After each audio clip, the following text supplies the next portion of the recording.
welcome back to the Peanuts Gallery. I'm your host, Patricia Patz, And I'm Carrie Schaeffer. and it's great that you're back with us again. Hi, Carrie. How you doing? I'm doing well. So excited to talk about this, Patricia. How are you doing? I am doing well. Yeah, this is so what we're going to be doing today is a little different. We're going to be talking about the Memorial Day special that was put together. Uh, it's called What Have We Learned, Charlie Brown? And it's not your typical Peanuts fare. I was a little surprised by the somber tone of the show. What about you, Carrie? Absolutely. I mean, we're so used to things being a little lighter. If there's a serious moment, it's maybe Charlie Brown questioning himself. But this is different than most Yes. things. So yeah, it took a little gear shifting for me mentally. Yeah. Yeah. One of the things that I found interesting, so the show actually opens up with Charlie Brown uh, posting pictures into a photo album, and Sally comes up to him and they start talking about the trip to Paris. So this is actually a continuation of the Bon Voyage Charlie Brown and Don't Come Back movie, which I was the voice of Peppermint Patty for. Yes, and I Uh, I have to say, and I've seen so many of these specials.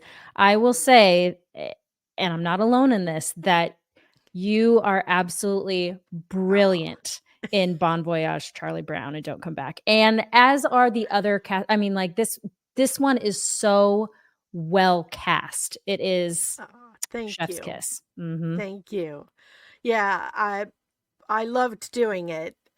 So and it was interesting for me to hear the differences between the voices from one to the other. Um, there's actually somebody online, if you all get a chance, that has taken each one of the voices and sort of lined them up together so that you can hear the differences between one and the other, not just Peppermint Patty, but Charlie Brown and Sally and Lucy. And it's kind of interesting to see people's reactions to the different voices through the years. Now, why didn't they have your same cast that did Bon Voyage, Charlie Brown? Why didn't they have you do What Have We Learned, Charlie Brown? Excuse me. Bless you. I was trying really hard to hold that in. Just let it all out, girl. Oh goodness. So this special was actually done about 3 years after Bon Voyage. Hmm. One of the things that I read, or that I think I saw a special on the making of this, and they said that they had sort of left the ending of Bon Voyage open with the idea that they might tack on something else later Mm. on. For those that maybe don't know, Charles Schulz, who we all called Sparky, was drafted in World War II and spent the majority of his time in Paris or in France. And so when you're watching Bon Voyage Charlie Brown, um, they actually went back to France and toured it, and he showed um, some of the other people the places that he had been and the places that he had stayed and the bar that he went to and listened to music. And so lots of the bits that you see in that movie are from his time in France. So when Snoopy is in the bar and he's drinking his quote unquote root beer to make it for kids, and he's listening to all these different tunes, and he's crying with them, and he's laughing and he's dancing, that's actually Sparky's memory. Yes. Wow. Yes. Fun, right? Wow, that is so Yeah. cool. And so apparently when they came up with the idea for this, it was 3 years later, and I had aged out of being a voice Mm. in the show. And so it was a whole different cast at that point.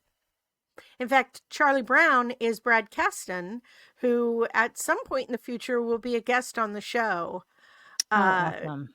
yeah, yeah. So That'll be fun. anyway, so going back to the show, it starts at the he flashes back to when they're leaving the chateau um at the end of Bon Voyage, and they have another car crash, which they had several in Bon Voyage. And of course, Snoopy gets out and, at them, and And I think that's so Marcy. funny. Yeah, Marcy's they're sticking out the top of the car, and Marcy is saying something in French, and it's not nice, which is so funny. I think it's hysterical for that character is that when she's talking in English, she's so kind, and I mean, she's one of the only characters that I don't think ever tears Charlie Brown down, and yet when she speaks French, we don't even know. I want to know what she's saying. Right? We need to look that up We someday. do. Yeah, we need to figure that out. But the signs that Snoopy's doing, I don't think those are very polite. No, at one point he does, which yes, I know. I was a little surprised. I was like, what is this? Does this mean something different for French audiences than it does English? No, I don't think so. But that's what makes comics, these animated movies that you see it in Disney all the time too, where there's something said or there's something done that the adults will get that Yes. would go right over the kids' heads. Yes. And that's what draws in the adults into these kind of things, is that humor that a kid would never get. Yes. Humor on several different levels. Yes. Yes. Love that. Exactly. So, after the car crash, there's a little bit where they go out, they go to a restaurant, and these birds attack the car, and Snoopy, the World War One flying ace, gets out of the car and starts acting like a general, and he marches them all off. And it's a cute little bit that comes around again later in the show. But there's one bird that turns around and bites him in his tail. Yes, and then there's one, I don't know if it's the same bird, but I think it may be when it comes back around, but that bothers Marcy or, like, surprises her, and she takes out a newspaper and just smacks the bird. Do you remember that in the Yes, show? I was shocked. I was shocked too. I was like, "Marcy, you are so spicy in this movie." Right? She is. She Who would have is. known? Sweet little Marcy. Get It's her out to France, man. I Woo! I just remember when because I was taking notes on it and I said, "Marcy hits a bird? Big fat question mark?" Oh my goodness. Sorry. Yeah. Keep going. I Okay. had to Okay. mention that. So the car breaks down again, and Snoopy's trying to fix it in the Snoopy way. And he gets frustrated and he kicks it, and the whole thing just falls apart. And at one point, Woodstock tries to like karate chop the side mirror, and he hurts himself. And it's a cute little moment at the beginning of all of this. um so eventually they decide to take the car and trade it in. A funny little bit of information in here is that there's actually an adult speaking in this. This is only, I think, the second time that they've ever had an adult where they actually show the adult, um, and hear her talking, I was not shocked. just the wah wah wah. Uh-huh. Yeah, yeah. And my kids were It's like, "Wait, rewind that. You can see an adult's face and hear their voice." I was not prepared for that. right, right. Mhm. Like that's just wrong. No. I it was strange. Yeah, yeah. So they get their new car, and the new car is an old fashioned crank car. They used to have, you would have to get out of the car, go to the front, and you would have to crank it with a little thing, while somebody else was in the car pressing a button Mhm. to make it all start up. And each time Charlie Brown tries to do it, it catches him and spins him around and flops him on the ground, and he hurts his hand. So that's another little bit that sort of runs throughout the show. Mhm. Um, Eventually, they realize that they're lost, and they camp on a beach overnight. And as the sun is coming up, Linus wakes up and he realizes that he's at Omaha Beach, which is where D-Day happened. And while the music before, um, is not quite as jaunty as it usually is, it really, the music in particular takes a somber turn, once this happens, and there's a whole montage of uh of photos. They're Mhm. sort of photos. They're sort of, it's a mix of actual live action footage from the Mhm. time. Um, but they've put uh filters over it. Um, and I don't know about you, Carrie, but I found the filters to be kind of interesting because they're, this one in particular, it's in the animation, the planes are actually flying. Mhm. But that pink just seems so bright and colorful, Mhm. in when you compare it to what the actual footage is. It almost seems it's almost jarring in that it kind of marries the cartoon style of the Peanuts with actual footage from that era, and Yes. it's almost a it's a melding of those 2 things that kind of it lets us know, "Hey, this is a different tone." It takes us to a different place than usual, just the cartoon does. Yes. Yes. And some of the footage is like, um it's the soldiers Mhm, on the boats before they land, and there's a filter over it, and it seems as if they've drawn lines over the people so that it looks more like it's some sort of animation. mhm, Um, but for me, I could still see the fear in the mhm. eyes of the soldiers, as they're waiting to land on Omaha Beach. Yeah. And it's surreal, and it's really striking. Mhm, Um, and of course, it's all sort of Linus's imagination of what went on the beach. mhm, Um, so it just really, the whole thing just really affected me, mhm, um, because I think we forget. Memorial Day has become a time to have a barbecue with your friends and Right. have an extra day off of work. So go on a little 4-day vacation. And I think we forget the sacrifices that so many people made Mhm. during that time.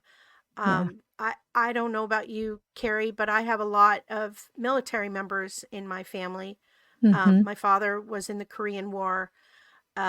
My grandfather on his side and all of his brothers left Ireland because there was a war coming and they didn't want to fight for the English.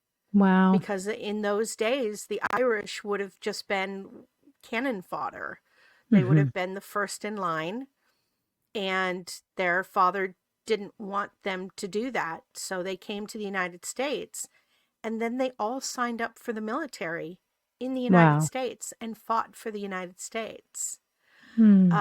And even now, I have nephews that have served or are currently serving. And oddly enough, my second cousin is former Joint Chief of Staff General Dunford.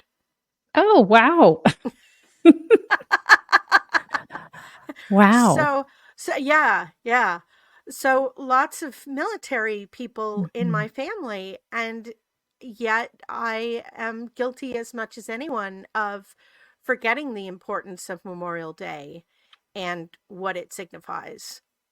Absolutely. I also have military in my family from World War One, World War II. My dad was in the Vietnam War.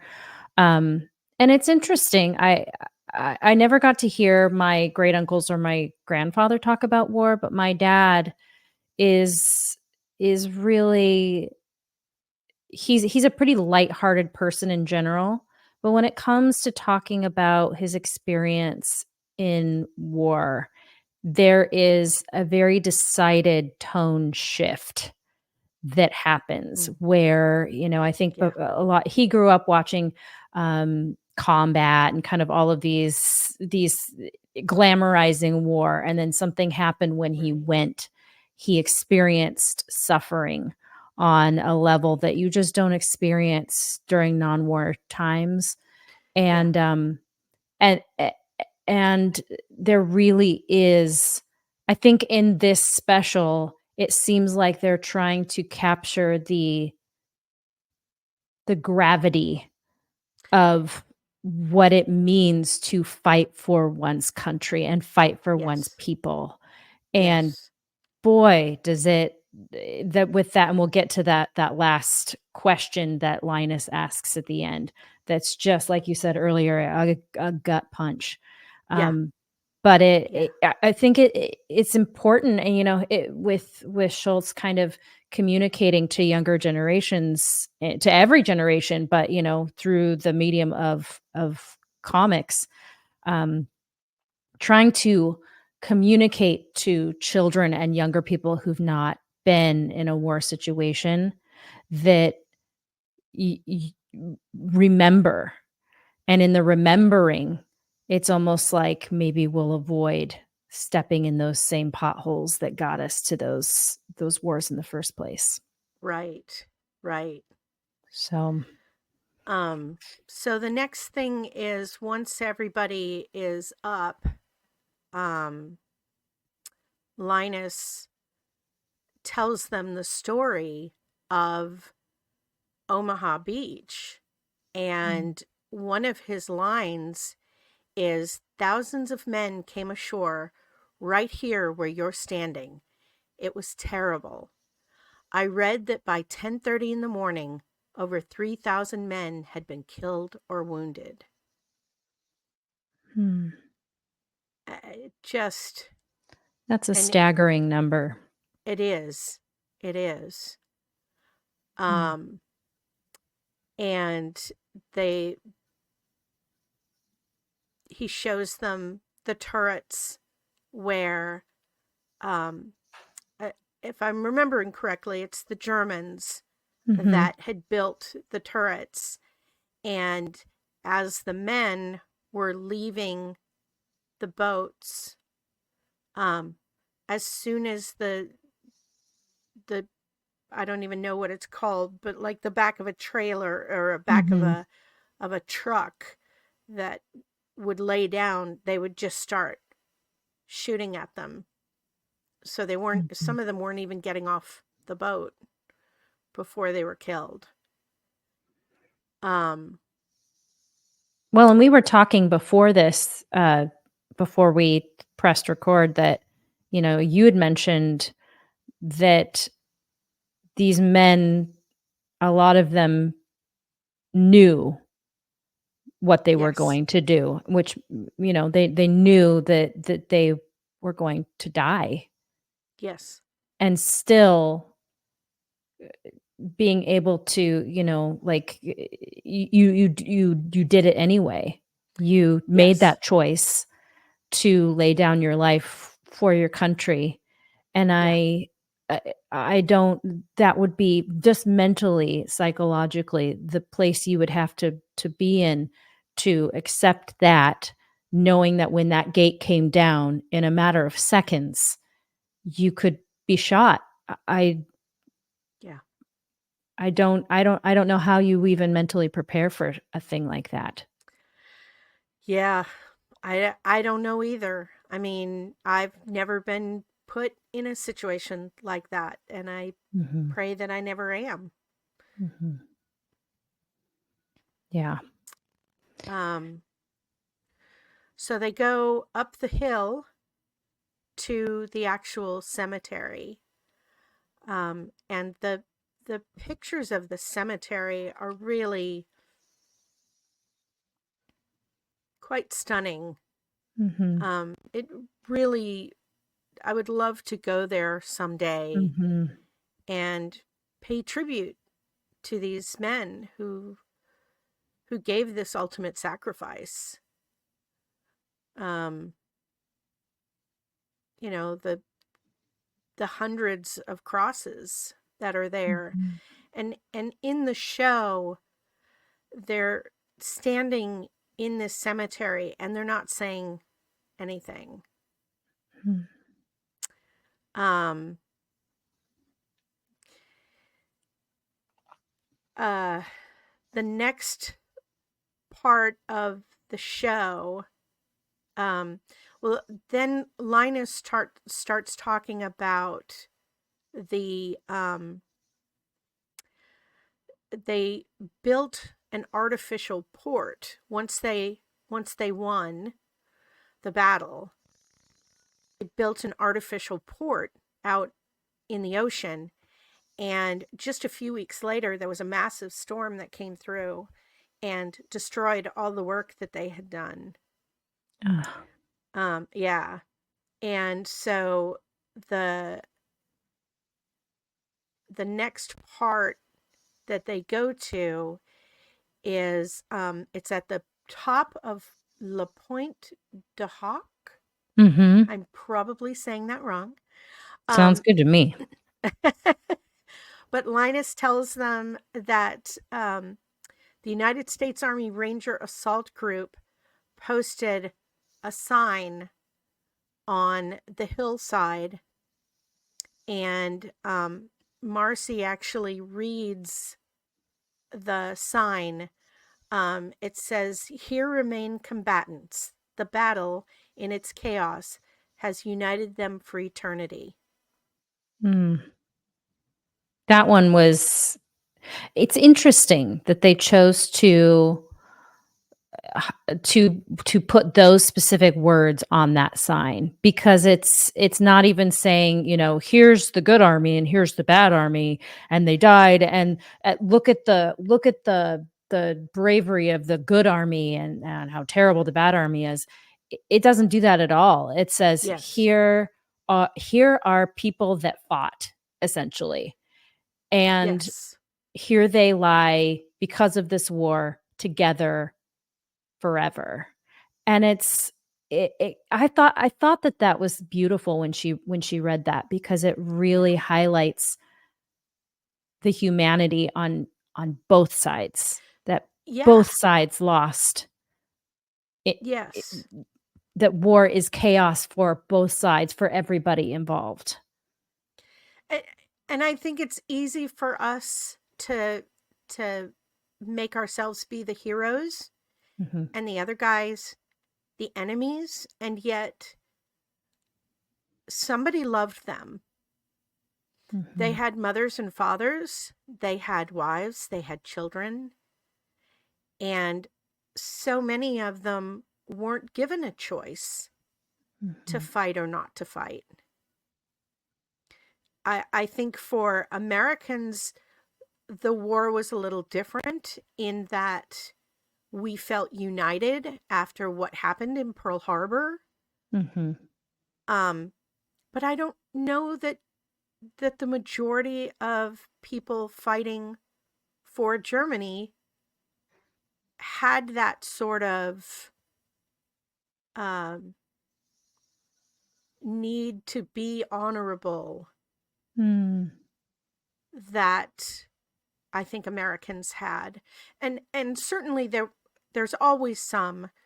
Um, after World War One, the Germans felt very put upon. There was a lot of things that were taken from them. They felt humiliated. So obviously there were some that that felt they were doing the honorable thing, but I just don't feel like they had the heart of it that Americans did, and that's part of the reason why we won. mm, yeah. Yes. That's it. That's interesting because we were, especially from what I've watched and what I've read, the Germans had a long time to set up, especially on Omaha Beach. They had a lot of time to prepare, and I Yes. wonder, especially with the all the loss, especially at the beginning of when we stormed the beach. Um, I don't know if we maybe it seemed like, especially with all their preparations, we shouldn't have won, you know? Yeah.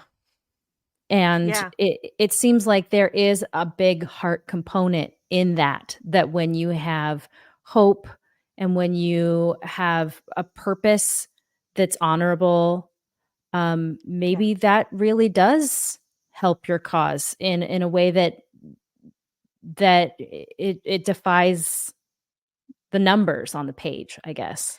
Right. Mhm. Right. Mm. um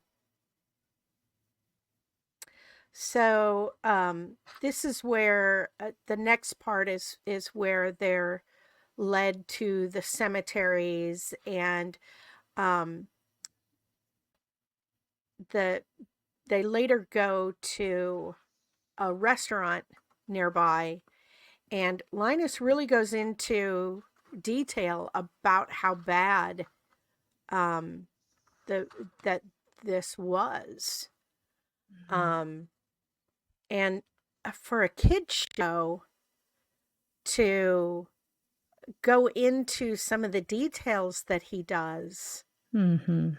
I was really surprised. Um, you know, I wonder how much of this was to teach kids and how much of it was to teach adults. Mm. Yeah. Yep. Um, when I'm at Comic Cons, I find that there is a very noticeable demographic of the people who read the comic strips when they were kids, watched the shows through the years. Um, and I think by the 80s, maybe they knew that their demographic was a little bit older. Mhm. I don't know. Mm. It's there are certain things that I run across that I'm like, gee, I wish I had somebody to, call and be like, hey, why did you do it this way? Right. And certainly this is one of those times. um, because it is so different from what you normally see. Mhm. Yeah. It really does seem like Sparky, especially having gone through war, witnessed it firsthand Yes. himself. Eh, Yes. you know, that it seems like Peanuts and war are just completely 2 separate things, 2 different parts of his life.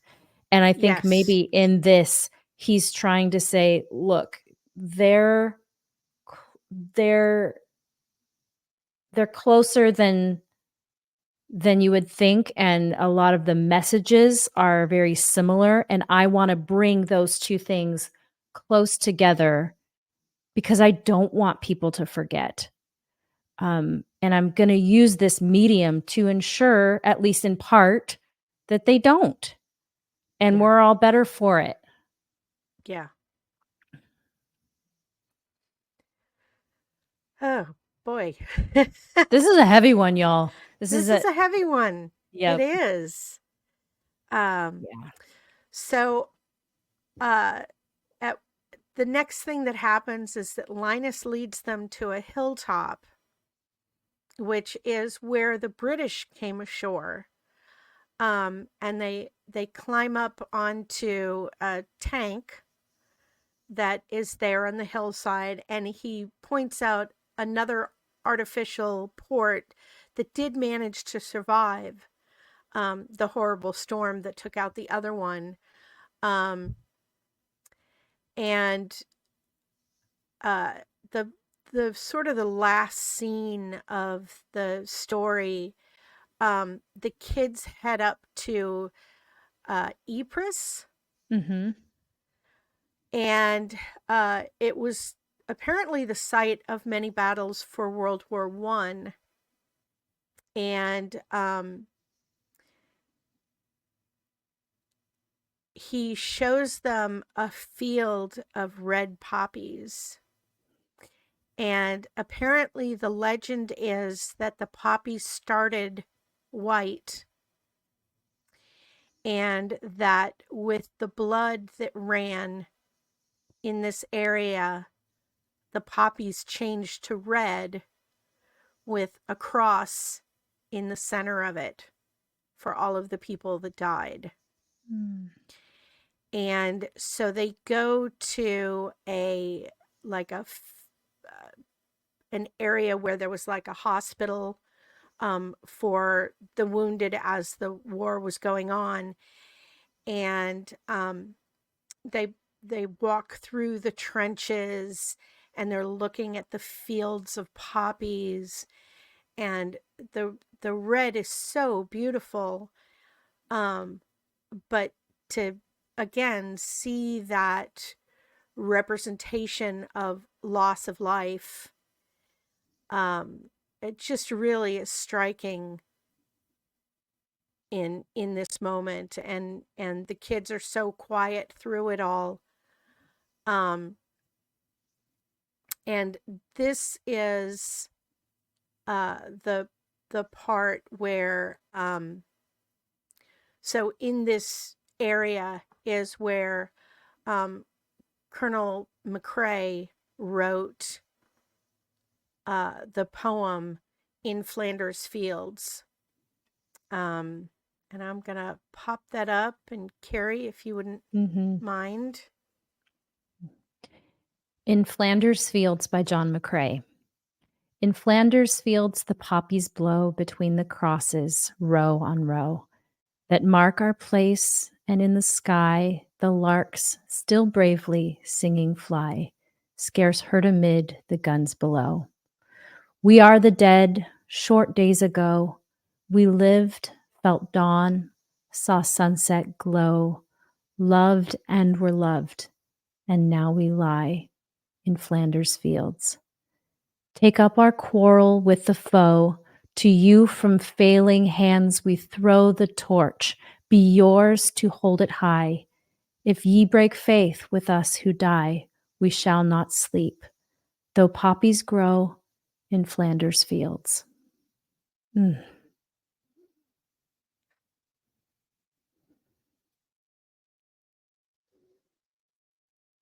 It's a powerful, powerful poem. I remember singing it in high school, and in our concert, there I felt like there wasn't a dry eye. I believe it. Mhm. It's it's a beautiful poem. Mhm. Um,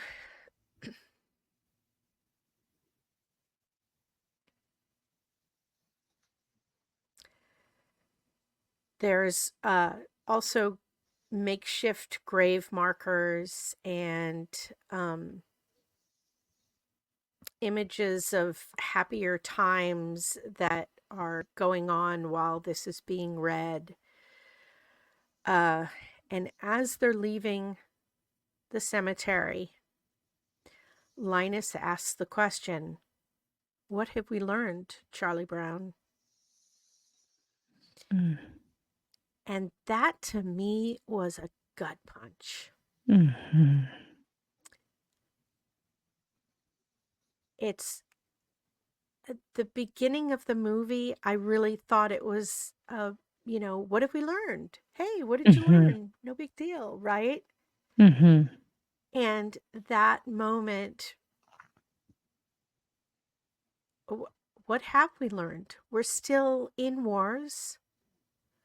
We're still putting young people in danger.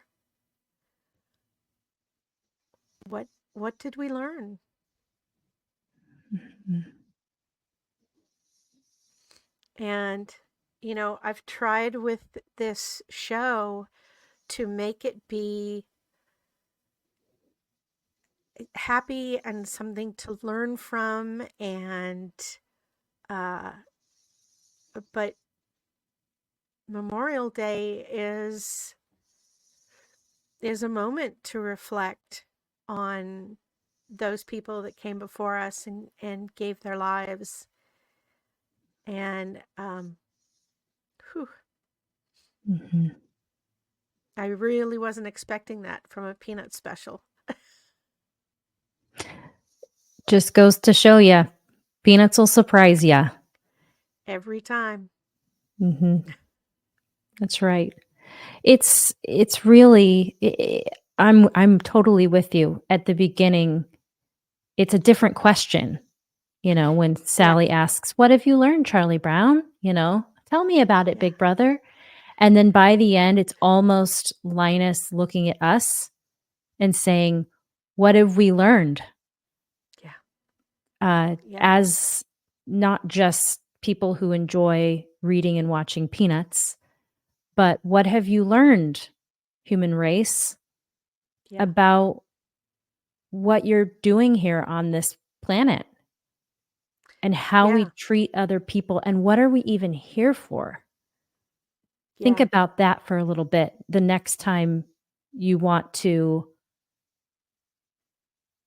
declare war. Think about what that means yeah, and the yeah, implications of what that means for people. yeah. And I think for all that we want to try to separate ourselves from other people, Mhm. I think that we all basically want the same things. We want food, we want shelter, we want friendship, we want to know that our family is safe and secure and loved, Mhm. and we want a purpose. And it, it doesn't matter what religion you are, it doesn't matter what color you are, um, who you love. We all have those basic needs in our lives. And I feel like if we could remember that sometimes, that maybe we could stop some of what is happening in the world. Mhm. Um, I think the powers that be want more power, and I just don't think the average human wants that. I don't think Yeah. that's what their concerns are. Mhm. Yeah. Well, it makes me think about, the like we were talking about earlier with the plaque, the German people. It's so easy for us to say this is the good side and this is the bad side. But Yeah. like you said, remembering that the people that fought against Americans and the British and the French, the Germans, they were people too, Yep. and they had families, and a lot of times it's because somebody else who wanted power said, I want to start this war. And it's not the people that are in power that are fighting on those front lines. It's the Yeah. people who have families who, Yeah. like you said, just want to feed their families and want to be loved and want to love. Yes. And so, even in our conversations that we have about wars and conflict today, understanding those nuances and understanding the humanity behind the different quote unquote sides and Yes. remembering that these are people too, and they Yes. really just want what you and I want. Yep. We're no different than them. We really aren't. And Mhm. it's why so many people still want to come to our shores. Mhm. It's the same reason that my grandparents did Mm. all those years ago, or my great grandparents, because they all came around the same time. They came during the potato famine as war was breaking out, and they wanted those opportunities that they knew they could get here. And they were afforded those opportunities, Mhm. even though in those times the Irish were way looked down upon. Mm. There were signs up all over New York and Boston that said Irish need not apply. Mm. Um, but in the end, they fought and they worked, and they got those opportunities for themselves and for their families. Mhm. So Mm. Well, to all the servicemen, women, people out there, um, from the Peanuts Gallery to you, thank you for your service. yes, thank you so much. God Mhm. bless everybody. Absolutely.